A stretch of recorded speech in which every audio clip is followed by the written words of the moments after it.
Kepala daerah menyikapi mulai naiknya kasus COVID di tengah PPKM yang sudah turun ke level 1 dan 2. Kita akan membahas bersama Bapak Muhammad Idris, Wali Kota Depok. Selamat sore, Pak Idris. Selamat sore, Mas Iya, Juno. sehat Pak ya? Terima kasih, Alhamdulillah sehat. Alhamdulillah baik. Pak, kita bicara mengenai penanganan COVID untuk Depok sendiri. Sebelum kita bicara PTM, bagaimana update keseluruhan di sana?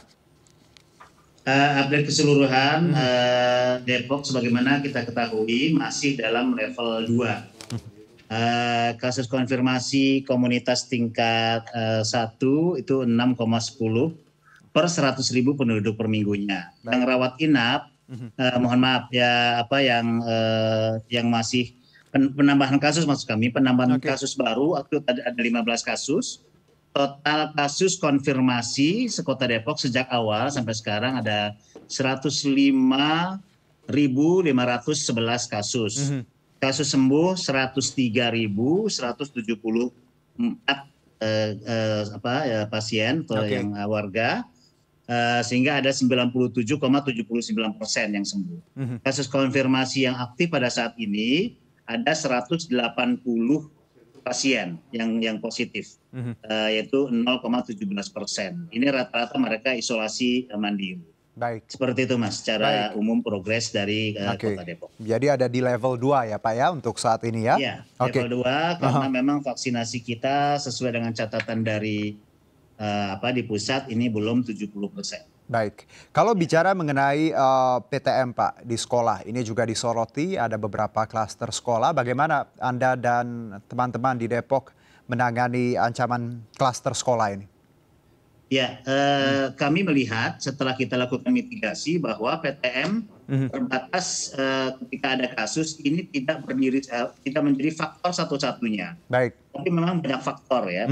Faktor pertama peningkatan kasus yang terakhir ya khususnya dari klaster PTM terbatas ini. Pertama, peningkatan aktivitas sosial ekonomi warga di dalam wilayah dan wilayah aglomerasi. Ini kita lihat di Jabodetabek. Euforia warga terhadap penurunan kasus secara umum, apalagi DKI sudah dinyatakan level 1 dan Kota Bogor kalau nggak salah level 1, sekitarnya masih level 2, sehingga mulai abai dalam penerapan protokol kesehatan di warga. Ya, khususnya penggunaan masker. Ini sangat kentara sekali. Yang ketiga itu terjadinya penambahan kasus pada klaster keluarga.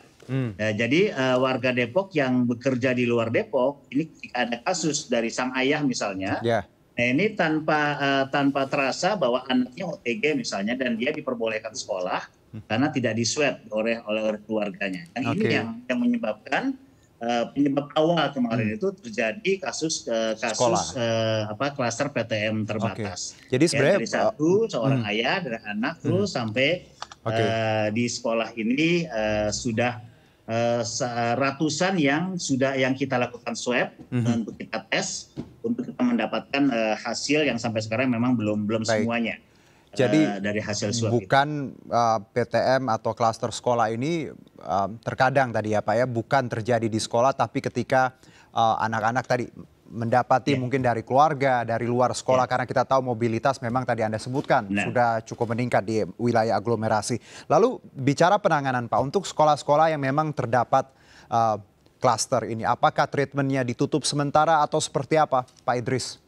Ya, kami sudah mengeluarkan peraturan wali kota ketika ada satu kasus pun di sekolah pada masa PTM terbatas ini, itu selama 7 hari setelah ada hasil swab. Jadi ketika ada kasus kita swab antigen tentunya, lalu kita swab PCR ada hasilnya. Ketika sudah ada hasilnya pada hari pada hari Selasa misalnya, dia ternyata positif hasil swab PCR. Ini sekolah ditutup. Sekolah ditutup sampai selama 7 hari. 7 hari dan mereka dilakukan swab tracing untuk melakukan tracing dan hasil swabnya kalau memang kita inginkan lebih cepat, lebih bagus, itu bisa diperpanjang. Kalau memang ada teman-temannya yang memang tertular lebih banyak lagi, seperti itu. Kalau bicara dari klaster PTM tatap muka ini Pak, apakah semuanya yang terkena atau terkonfirmasi positif ini gejalanya seperti apa? Kalau tadi secara umum di Depok ada beberapa kasus yang mereka menjalani karantina mandiri seperti itu. Untuk PTM sendiri laporannya seperti apa, Pak? Iya, kami tidak membiarkan PTM ini berlangsung secara alami, tetapi kita melakukan swab antigen atau semacam kegiatan tes acak secara acak dan secara semacam dan petik sidak ya terhadap sekolah-sekolah yang melakukan PTM, ya, baik SD, SMP dan atas izin dari provinsi untuk juga masuk ke sekolah-sekolah SMA dan yang sederajat. Seperti itu. Nah, yang kemarin terjadi ketika kita swab antigen secara acak dan sidak, ternyata anak sekolah ini, siswa ini, dari hasil antigennya positif, gitu. Padahal dia OTG, tidak ada gejala segala macam. Nah, dari situ kita mengetahui dan kita akan memperluas lagi untuk lokasi-lokasi yang memang harus di swab secara acak. Ya, jadi karena random tadi, swab ini juga cukup baik ya Pak untuk kita mengantisipasi tadi ya. Dan temuannya juga tadi menarik bahwa ada beberapa yang OTG seperti itu, namun langsung kita tangani, itu langkah yang baik sekali Pak Idris. Nah, lalu berbincang mengenai vaksinasi Pak, Anda menyebutkan bahwa belum 70% ya Pak ya? Ya, itu dalam catatan dari pusat. Kami sedang melakukan sinkronisasi data real di lapangan yang dilakukan oleh kelurahan dan kecamatan. Sebab warga Depok itu ada yang warga berKTP Depok, ada warga yang hanya berdomisili di Depok.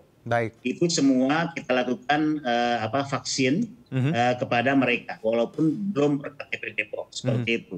Nah, kalau dalam hitungan lurah dan camat, mereka yang berdomisili di Depok itu rata-rata sudah 82%, di atas 82%. Ini yang berdomisili? Iya, yang berdomisili, berKTP Depok dan tidak berKTP Depok. Nah, yang berKTP Depok ini akan sudah kita pisahkan dan sudah kita kerjasama dengan Kementerian Dalam Negeri, dalam hal ini Dirjen Kependudukan, untuk kita diberikan izin untuk kita melacak warga dengan alamat name address yang sudah divaksin, yang data dari kelurahan. Untuk kita cek ternyata nanti kalau memang ada warga yang tidak tercatat sudah divaksin, berarti selainnya atau selebihnya adalah belum divaksin. Ini yang sedang kita lakukan. Baik, Pak Idris, menyambut libur panjang Desember, ada Natal dan Tahun Baru kan, walaupun kita tahu juga cuti sudah dihapus seperti itu, dan kita tahu mobilitas warga Depok juga sepenuhnya banyak berada di wilayah Jabodetabek. Bagaimana Anda mengantisipasi ancaman kita di akhir Desember ini untuk Depok? Ya, harapan kami bahwa ketentuan dari pusat ini bisa memberikan kenyamanan lah, suasana Natal dan Tahun Baru tahun ini. Tetapi di sisi lain kami juga minta semacam dalam bentuk kewenangan kepala daerah untuk memberikan batasan-batasan tertentu dalam hal merayakan liburan Tahun Baru ini, sehingga kami mengetahui mana-mana lokasi-lokasi yang mana yang dibolehkan untuk adanya kerumunan.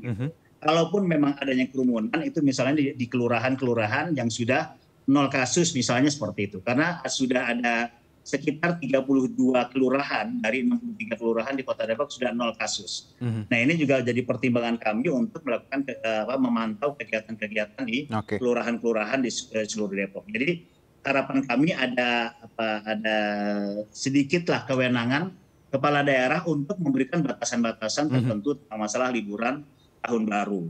Misalnya kami mengeluarkan peraturan wali kota tentang bagi siapa yang berlibur keluar Depok ataupun datang ke Kota Depok itu harus melakukan karantina ya di satu tempat, dan kami akan siapkan itu untuk dilakukan swab, dan kita melihat nanti tempat-tempat yang memang harus diikuti dengan aplikasi Peduli Lindungi misalnya, seperti itu. Itu yang kewenangan-kewenangan itu yang kami perlukan dari pusat. Ya, Pak Idris, terima kasih atas waktunya. Kita apresiasi kinerja Anda dan teman-teman di Depok, luar biasa. Bagaimana walaupun tadi ada PTM, penanganannya begitu bagus, dan juga level 2 sekarang semoga bisa minggu-minggu depan level 1 ya Pak, vaksinasi lancar. Terima kasih Pak Idris, salam sehat. Terima kasih.